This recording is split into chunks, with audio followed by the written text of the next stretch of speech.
اب اونٹ کی سواری پر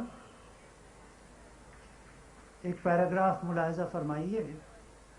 یہ مضمون میں نے 29 برس پہلے یعنی 1970 میں لاہور کی ایک تقریب میں انتخابات سے پہلے یحییٰ خان کے دور میں پڑھا تھا. اسی زمانے میں شائع بھی ہوا.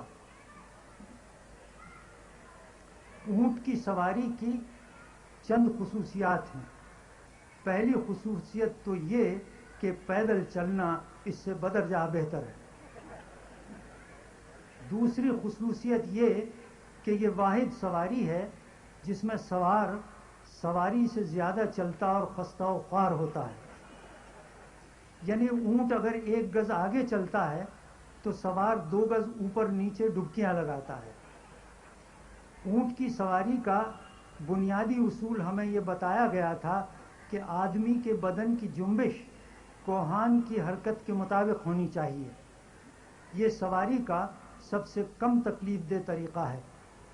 جناب والا 1958 سے 1968 تک پوری قوم کوہان کے ساتھ ساتھ ہلتی رہی ہے.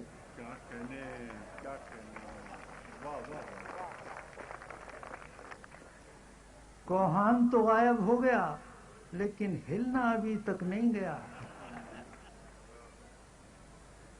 اس عشرہ ترقی معکوس میں عہد رفتہ کے کچھ عزادار بھی تھے جو کوہان کو نگاہ بھر کر دیکھنے کی طاقت نہ رکھتے تھے.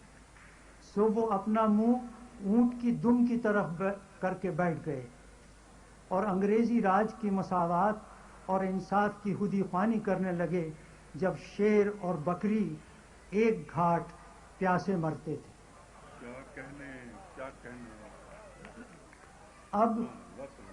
اب جمہوریت کے حامیوں نے یہ نسخہ کیمیا پیش کیا ہے کہ اگر آمریت کے ریکارڈ کو محض الٹا بجا دیا جائے تو خود بخود جمہوریت پیدا ہو جائے گی.